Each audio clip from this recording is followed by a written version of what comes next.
اعوذ باللہ من الشیطان الرجیم بسم اللہ الرحمن الرحیم الف لام میم۔ حقیقی معنی اللہ اور رسول صلی اللہ علیہ وآلہ وسلم ہی بہتر جانتے ہیں۔ اللہ،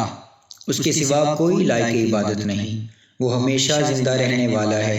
سارے عالم کو اپنی تدبیر سے قائم رکھنے والا ہے۔ اے حبیب صلی اللہ علیہ وآلہ وسلم، اسی نے یہ کتاب آپ پر حق کے ساتھ نازل فرمائی ہے۔ یہ ان سب کتابوں کی تصدیق کرنے والی ہے جو اس سے پہلے اتری ہیں، اور اسی نے تورات اور انجیل نازل فرمائی ہے،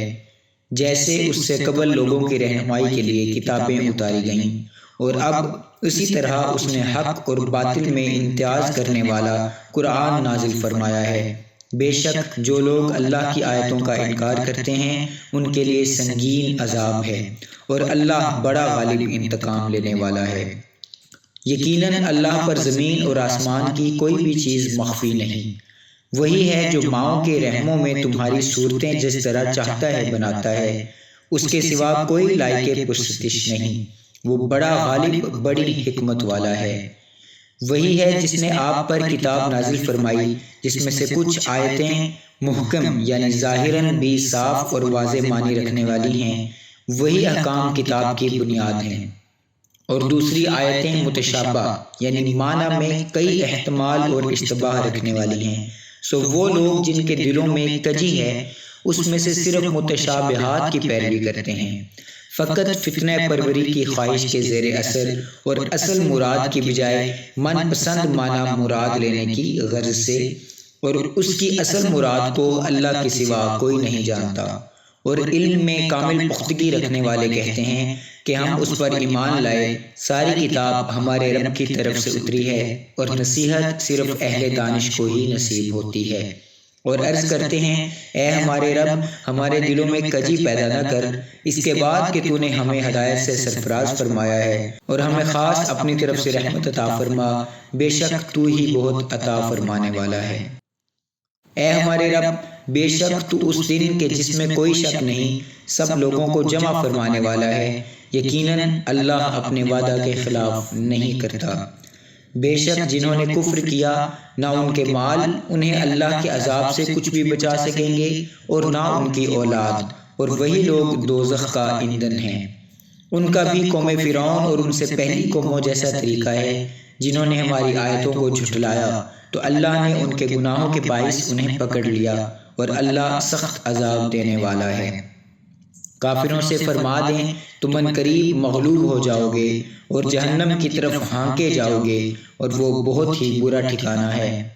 بے شک تمہارے لیے ان دو جماعتوں میں ایک نشانی ہے جو میدان بدر میں آپس میں مقابل ہوئیں۔ ایک جماعت یعنی اہل ایمان نے اللہ کی راہ میں دفاعی جنگ کی، اور دوسری کافر تھی یعنی کفار مکہ جنہوں نے مدینہ کے پرامن مسلمانوں پر فوج کشی کی۔ وہ انہیں اپنی آنکھوں سے اپنے سے دو گنا دیکھ رہے تھے، اور اللہ اپنی مدد کے ذریعے جسے چاہتا ہے تقویت دیتا ہے۔ یقیناً اس واقعہ میں آنکھ والوں کے لیے بڑی عبرت ہے۔ لوگوں کے لیے ان خواہشات کی محبت خوب آراستہ کر دی گئی ہے جن میں عورتیں اور اولاد اور سونے اور چاندی کے جمع کیے ہوئے خزانے اور نشان کیے ہوئے خوبصورت گھوڑے اور مویشی اور کھیتی شامل ہیں۔ یہ سب دنیوی زندگی کا سامان ہے، اور اللہ کے پاس بہتر ٹھکانہ ہے۔ اے حبیب صلی اللہ علیہ وآلہ وسلم، آپ فرما دیں کیا میں تمہیں ان سب سے بہترین چیز کی خبر دوں؟ ہاں، پرہیزگاروں کے لیے ان کے رب کے پاس ایسی جنتیں ہیں جن کے نیچے نہریں بہتی ہیں، وہ ان میں ہمیشہ رہیں گے، ان کے لیے پاکیزہ بیویاں ہوں گی، اور سب سے بڑی بات یہ کہ اللہ کی طرف سے خوشنودی نصیب ہوگی، اور اللہ بندوں کو خوب دیکھنے والا ہے۔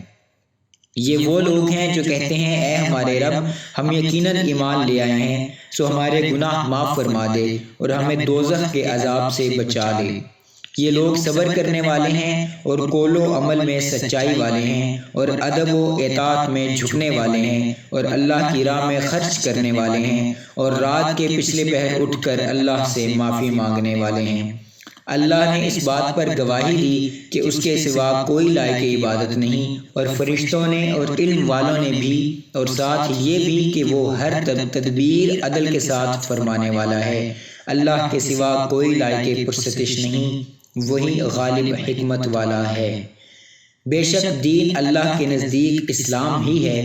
اور اہل کتاب نے جو اپنے پاس علم آ جانے کے بعد اختلاف کیا وہ صرف باہمی حسد و عناد کے باعث تھا، اور جو کوئی اللہ کی آیتوں کا انکار کرے تو بے شک اللہ حساب میں جلدی فرمانے والا ہے۔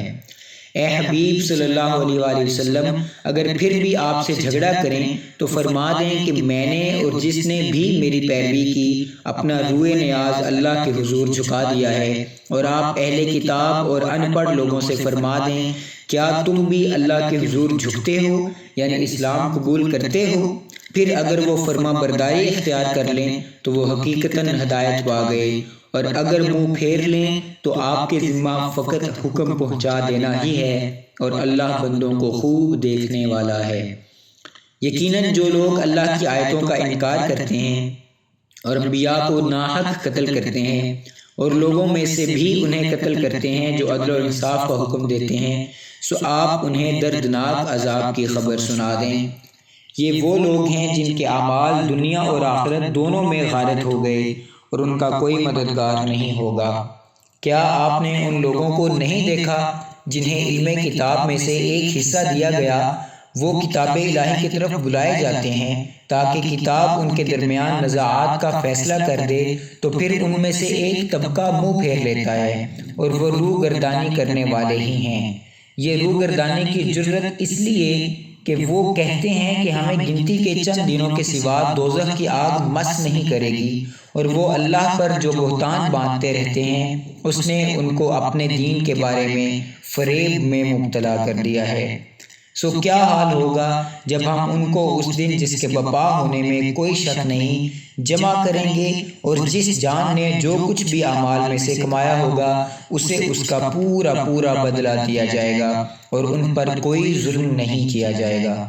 اے حبیب صلی اللہ علیہ وآلہ وسلم، یوں عرض کیجئے، اے اللہ سلطنت کے مالک، تو جسے چاہے سلطنت عطا فرما دے اور جس سے چاہے سلطنت چھین لے، اور تو جسے چاہے عزت عطا فرما دے اور جسے چاہے ذلت دے، ساری بھلائی تیرے ہی دست قدرت میں ہے، بے شک تو ہر چیز پر بڑی قدرت والا ہے۔ تو ہی رات کو دن میں داخل کرتا ہے اور دن کو رات میں داخل کرتا ہے، اور تو ہی زندہ کو مردہ سے نکالتا ہے اور مردہ کو زندہ سے نکالتا ہے، اور جسے چاہتا ہے بغیر حساب کے اپنی نوازشات سے بہرہ اندوز کرتا ہے۔ مسلمانوں کو چاہیے کہ اہل ایمان کو چھوڑ کر کافروں کو دوست نہ بنائیں، اور جو کوئی ایسا کرے گا اس کے لیے اللہ کی دوستی میں سے کچھ نہیں ہوگا سوائے اس کے کہ تم ان کے شر سے بچنا چاہو، اور اللہ تمہیں اپنی ذات کے غضب سے ڈراتا ہے، اور اللہ ہی کی طرف لوٹ کر جانا ہے۔ آپ فرما دیں کہ جو تمہارے سینوں میں ہے خواہ تم اسے چھپاؤ یا اسے ظاہر کر دو، اللہ اسے جانتا ہے، اور جو کچھ آسمانوں اور زمین میں ہے وہ خوب جانتا ہے، اور اللہ ہر چیز پر بڑا قادر ہے۔ جس دن ہر جان ہر اس نیکی کو اپنے سامنے حاضر پا لے گی جو اس نے کی تھی، اور ہر برائی کو بھی جو اس نے کی تھی، تو وہ آرزو کرے گی کاش میرے اور اس برائی یا اس دن کے درمیان بہت زیادہ فاصلہ ہوتا، اور اللہ تمہیں اپنی ذات کے غضب سے ڈراتا ہے، اور اللہ بندوں پر بہت مہربان ہے۔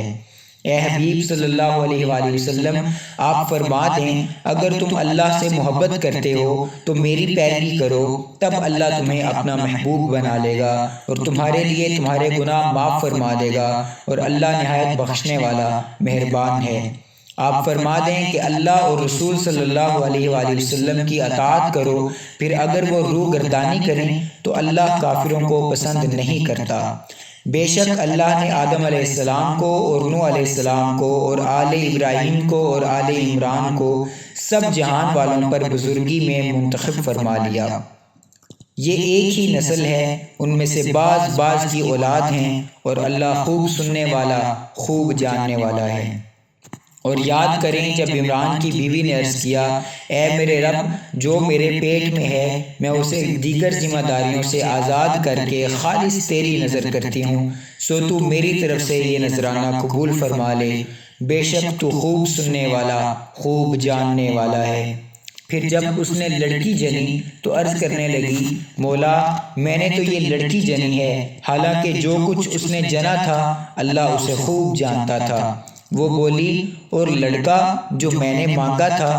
ہرگز اس لڑکی جیسا نہیں ہو سکتا تھا جو اللہ نے عطا کی ہے، اور میں نے اس کا نام ہی مریم یعنی عبادت گزار رکھ دیا ہے، اور بے شک میں اس کو اور اس کی اولاد کو شیطان مردود کے شر سے تیری پناہ میں دیتی ہوں۔ سو اس کے رب نے اس مریم کو اچھی قبولیت کے ساتھ قبول فرما لیا اور اسے اچھی پرورش کے ساتھ پروان چڑھایا اور اس کی نگہبانی زکریہ علیہ السلام کے سپرد کر دی۔ جب بھی زکریہ علیہ السلام اس کے پاس عبادت گاہ میں داخل ہوتے تو وہ اس کے پاس نئی سے نئی کھانے کی چیزیں موجود پاتے۔ انہوں نے پوچھا اے مریم یہ چیزیں تمہارے لیے کہاں سے آتی ہیں؟ اس نے کہا یہ رزق اللہ کے پاس سے آتا ہے، بے شک اللہ جسے چاہتا ہے بے حساب رزق عطا کرتا ہے۔ اسی جگہ زکریہ علیہ السلام نے اپنے رب سے دعا کی، عرض کیا میرے مولا مجھے اپنی جناب سے پاکیزہ اولاد عطا فرما، بے شک تو ہی دعا کا سننے والا ہے۔ ابھی وہ حجرے میں کھڑے نماز ہی پڑھ رہے تھے یا دعا ہی کر رہے تھے کہ انہیں فرشتوں نے آواز دی بے شک اللہ آپ کو فرزند یحییٰ علیہ السلام کی بشارت دیتا ہے جو کلمۃ اللہ یعنی عیسیٰ علیہ السلام کی تصدیق کرنے والا ہوگا اور سردار ہوگا اور عورتوں کی رغبت سے بہت محفوظ ہوگا اور ہمارے خاص نیک وکار بندوں میں سے نبی ہوگا۔ زکریہ علیہ السلام نے عرض کیا اے میرے رب میرے ہاں لڑکا کیسے ہوگا، درآں حال یہ کہ مجھے بڑھاپا پہنچ چکا ہے اور میری بیوی بھی بانجھ ہے۔ فرمایا اسی طرح اللہ جو چاہتا ہے کرتا ہے۔ عرض کیا اے میرے رب میرے لیے کوئی نشانی مقرر فرما۔ فرمایا تمہارے لیے نشانی یہ ہے کہ تم 3 دن تک لوگوں سے سوائے اشارے کے بات نہیں کر سکو گے، اور اپنے رب کو کثرت سے یاد کرو اور شام اور صبح اس کی تسبیح کرتے رہو۔ اور جب فرشتوں نے کہا اے مریم بے شک اللہ نے تمہیں منتخب کر لیا ہے اور تمہیں پاکیزگی عطا کی ہے اور تمہیں آج سارے جہاں کی عورتوں پر برگزیدہ کر دیا ہے، اے مریم تم اپنے رب کی بڑی عاجزی سے بندگی بجا لاتی ہو اور سجدہ کرو اور رکوع کرنے والوں کے ساتھ رکوع کیا کرو۔ اے محبوب صلی اللہ علیہ وسلم یہ غیب کی خبریں ہیں جو ہم آپ کی طرف وحی فرماتے ہیں، حالانکہ آپ اس وقت ان کے پاس نہ تھے جب وہ قرآن اندازی کے طور پر اپنے قلم پھینک رہے تھے کہ ان میں سے کون مریم علیہ السلام کی کفالت کرے، اور نہ آپ اس وقت ان کے پاس تھے جب وہ آپس میں جھگڑ رہے تھے۔ جب فرشتوں نے کہا اے مریم بے شک اللہ تمہیں اپنے پاس سے ایک کلمہ خاص کی بشارت دیتا ہے جس کا نام مسیح عیسیٰ بن مریم علیہ السلام ہوگا، وہ دنیا اور آخرت دونوں میں قدر و منزلت والا ہوگا اور اللہ کے خاص قربت یافتہ بندوں میں سے ہوگا، اور وہ لوگوں سے گہوارے میں اور پختہ امر میں یکساں گفتگو کرے گا اور وہ اللہ کے نیکوکار بندوں میں سے ہوگا۔ مریم علیہ السلام نے عرض کیا اے میرے رب میرے ہاں کیسے لڑکا ہوگا، درآں حال یہ کہ مجھے تو کسی شخص نے ہاتھ تک نہیں لگایا۔ ارشاد ہوا اسی طرح اللہ جو چاہتا ہے پیدا فرماتا ہے، جب کسی کام کے کرنے کا فیصلہ فرما لیتا ہے تو اس سے فقط اتنا فرماتا ہے کہ ہو جا، وہ ہو جاتا ہے، اور اللہ اسے کتاب اور حکمت اور تورات اور انجیل سب کچھ سکھائے گا، اور وہ بنی اسرائیل کی طرف رسول ہوگا، ان سے کہے گا کہ بے شک میں تمہارے پاس تمہارے رب کی جانب سے ایک نشانی لے کر آیا ہوں، میں تمہارے لیے مٹی سے پرندے کی شکل جیسا ایک پتلا بناتا ہوں، پھر اس میں پھونک مارتا ہوں سو وہ اللہ کے حکم سے فوراً اڑنے والا پرندہ ہو جاتا ہے، اور میں مادرزاد اندھے اور سفید داغ والے کو شفا یاب کرتا ہوں، اور میں اللہ کے حکم سے مردے کو زندہ کر دیتا ہوں، اور جو کچھ تم کھا کر آئے ہو اور جو کچھ تم اپنے گھروں میں جمع کرتے ہو میں تمہیں وہ سب کچھ بتا دیتا ہوں، بے شک اس میں تمہارے لیے نشانی ہے اگر تم ایمان رکھتے ہو۔ اور میں اپنے سے پہلے اتری ہوئی کتاب تورات کی تصدیق کرنے والا ہوں، اور یہ اس لیے کہ تمہاری خاطر بعض ایسی چیزیں حلال کر دوں جو تم پر حرام کر دی گئی تھیں، اور تمہارے پاس تمہارے رب کی طرف سے نشانی لے کر آیا ہوں، سو اللہ سے ڈرو اور میری اطاعت اختیار کر لو۔ بے شک اللہ میرا رب ہے اور تمہارا بھی وہی رب ہے، بس اسی کی عبادت کرو، یہی سیدھا راستہ ہے۔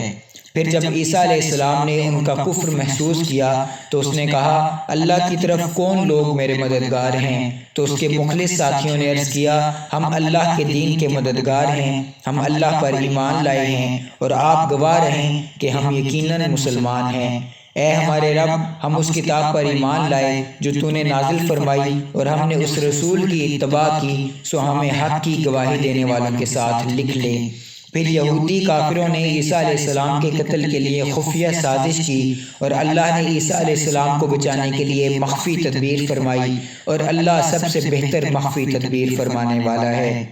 جب اللہ نے فرمایا، اے عیسیٰ، بے شک میں تمہیں پوری عمر تک پہنچانے والا ہوں، اور تمہیں اپنی طرف آسمان پر اٹھانے والا ہوں، اور تمہیں کافروں سے نجات دلانے والا ہوں، اور تمہارے پیروکاروں کو ان کافروں پر قیامت تک برتری دینے والا ہوں، پھر تمہیں میری ہی طرف لوٹ کر آنا ہے، سو جن باتوں میں تم جھگڑتے تھے میں تمہارے درمیان ان کا فیصلہ کر دوں گا۔ پھر جو لوگ کافر ہوئے انہیں دنیا اور آخرت دونوں میں سخت عذاب دوں گا، اور ان کا کوئی مددگار نہ ہوگا۔ اور جو لوگ ایمان لائے اور انہوں نے نیک عمل کیے تو اللہ انہیں ان کا بھرپور اجر دے گا، اور اللہ ظالموں کو پسند نہیں کرتا۔ یہ جو ہم آپ کو پڑھ کر سناتے ہیں یہ نشانیاں ہیں اور حکمت والی نصیحت ہے۔ بے شک عیسیٰ علیہ السلام کی مثال اللہ کے نزدیک آدم علیہ السلام کی سی ہے، جسے اس نے مٹی سے بنایا، پھر اسے فرمایا ہو جا، وہ ہو گیا۔ امت کی تنبیہ کے لیے فرمایا، یہ تمہارے رب کی طرف سے حق ہے، بس شک کرنے والوں میں سے نہ ہو جانا۔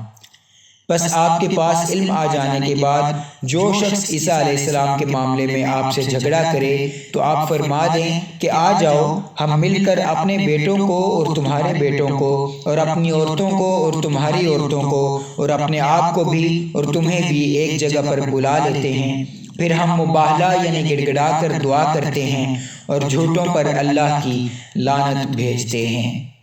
بے شک یہی سچا بیان ہے، اور کوئی بھی اللہ کے سوا لائق عبادت نہیں، اور بے شک اللہ ہی تو بڑا غالب حکمت والا ہے۔ پھر اگر وہ لوگ روگردانی کریں تو یقیناً اللہ فساد کرنے والوں کو خوب جانتا ہے۔ بے شک سچ فرمایا اللہ عصمت والے نے۔